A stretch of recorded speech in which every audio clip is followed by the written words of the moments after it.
All right, folks, you might want to grab your popcorn because we've got a story that's got the political and entertainment worlds colliding in one epic showdown.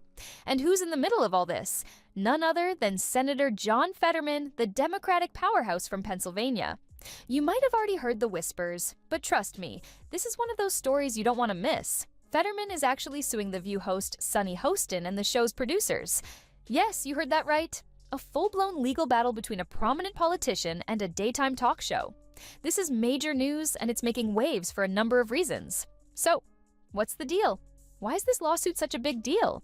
And what does it really mean for all of us? Let's dive deep into this. That about the J6 people too, though, right? That's what they're going to say on the other side. That is weaponized also. I'm not referring to that. I'm talking about the New York trial, and now the Democrats on our side there were some that were gleeful, calling it like now he's a convicted felon and those things, and now for our party we were talking about criminal justice, and we're now talking about second chances, and now all of a sudden now you're like, well, he's a convicted felon and all these things. And now clearly, again, both of those trials, the Hunter Biden one and the trial in New York for Trump, that was politically motivated, and those kinds of charges would have never been brought unless one side could realize that they could weaponize that. We all know Fetterman isn't your typical politician. Known for his laid-back, no-nonsense style, Fetterman has built a reputation for being an outspoken advocate for equality, justice, and the working class. He's never been afraid to speak his mind and challenge the status quo. And that's exactly why this legal move is so significant. It's not just about one person being upset with what was said. It's a statement on the power of media and how far people are willing to go to protect their reputation, especially in the world of politics. Here's how it all went down. Fetterman, who's no stranger to the spotlight, was a guest on The View. For those who don't know, The View is one of the most watched daytime talk shows, where hosts chat about everything from current events to politics to pop culture. It's known for its outspoken, sometimes controversial discussions, and millions of people tune in daily to watch the hosts, including Sunny Hostin, dish out their opinions. It was supposed to be just another typical episode, right? Fetterman was there to engage in a lively discussion about politics, current events, and all the things that come with being a U.S. senator. But things didn't go as smoothly as expected. During the live broadcast, Sunny Hostin made comments that Fetterman wasn't exactly thrilled about. Now, we don't know every detail about what was said, because legal proceedings are ongoing, but from what we know, Fetterman didn't take kindly to what Hostin threw out there. Whatever it was that Hostin said clearly crossed a line for Fetterman. The comments were enough for him to file a lawsuit claiming defamation. Essentially, Fetterman believes that what Hostin said was false, damaging, and hurt his reputation.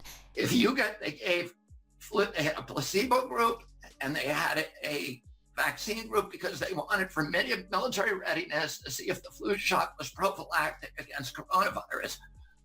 What they found is actually the people who got the flu shot were 36% more likely to get coronavirus. And that's not a lone study.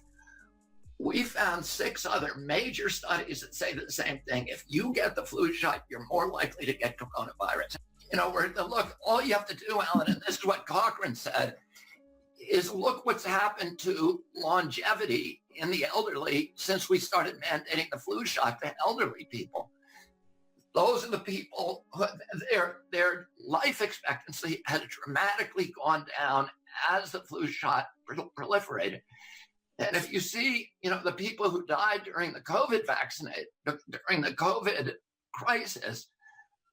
And here's the kicker. He's also suing the producers of The View, saying they allowed these comments to air without intervening.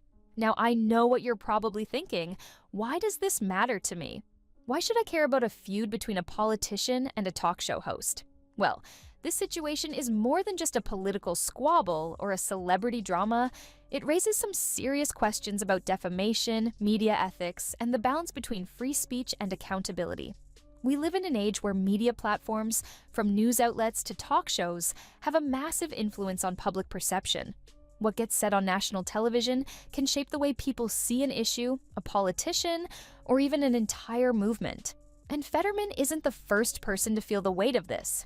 In a world where misinformation can spread like wildfire, this case is a reminder of how much power the media holds, and how important it is to make sure that power is used responsibly. Think about it. The The View isn't just some small-time show. It's a powerhouse with millions of viewers every day, many of whom trust the host to present information or opinions that are fair and accurate. When a show like that broadcasts something harmful or misleading, it's not just a matter of a celebrity getting offended, it's about the broader impact on public discourse. Fetterman's lawsuit is his way of holding The View and its producers accountable for what he believes was a serious misstep. But here's the thing, we're also seeing the flip side of this. What happens when free speech runs up against the reality of defamation laws? In a democracy, we value open dialogue. We value the freedom to express opinions, even controversial ones. But there's a line, isn't there? And that's the line Fetterman feels was crossed. Defamation is a tricky legal issue, and the boundaries of what constitutes defamation are often blurry. Fetterman isn't just arguing that he was upset by what was said, he's claiming that it was damaging to his personal and professional life. So, this case will likely have broader implications on how defamation is defined in the media world. It's his son, after all, and people do have sympathy for that. But a lot of people are angry with him about it. What do you say?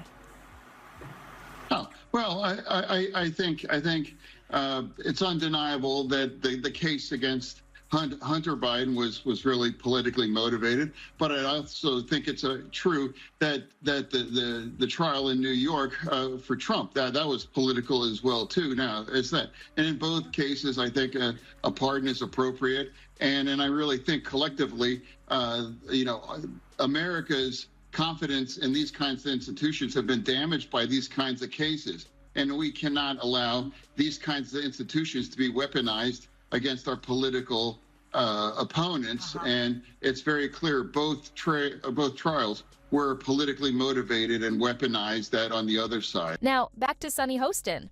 We all know she's known for her candid and often blunt style. That's part of what makes The View so popular. Viewers love the raw, unfiltered opinions that come from the hosts. But in this case, it looks like Hostin's straightforward approach may have put her in hot water.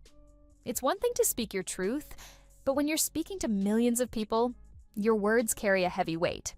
This whole situation brings up the larger issue of media responsibility. We live in an era where information spreads instantly.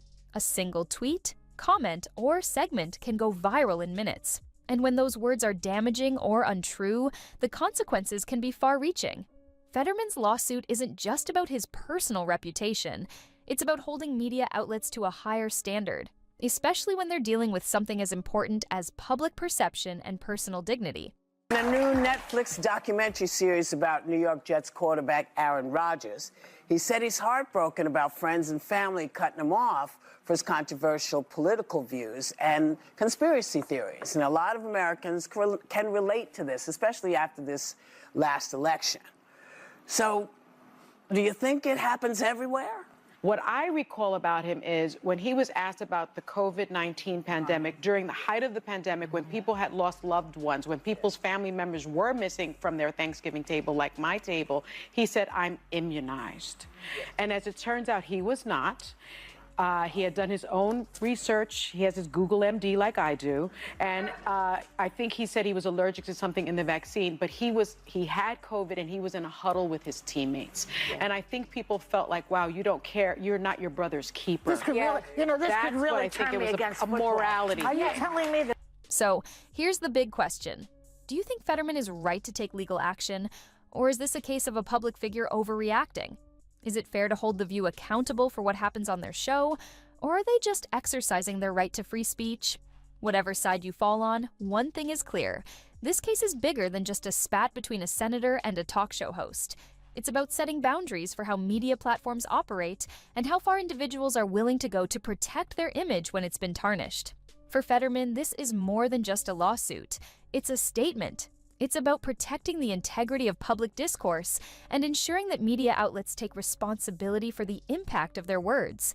As a politician, he knows better than anyone how easily misinformation can spread and how it can affect not just public opinion, but also your career. In the bigger picture, this is a case that's likely to spark more conversations about the ethics of media, the role of journalists, and the rights of public figures. And it might just set a precedent for how media outlets handle potentially defamatory content in the future. In a million years, I would not take the flu shot. And I'll tell you why, because this is what Cochrane and BMJ have found. People who take the flu shot are protected against that strain of flu. They're 4.4 times more likely to get a non-flu infection. And you might find, and a lot of people do, that they get the flu shot and then they get sick. They're usually not getting the flu. They're getting something that is indistinguishable from the flu, because the flu shot gives you something called pathogenic priming.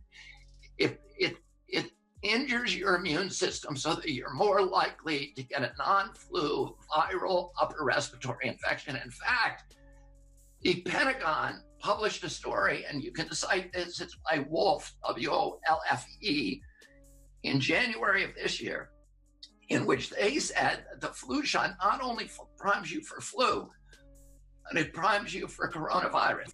As for how this will play out legally, we'll have to wait and see. But honestly, the drama isn't over yet.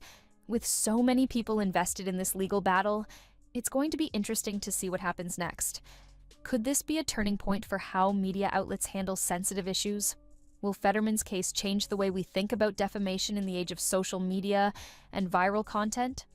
So, what do you think?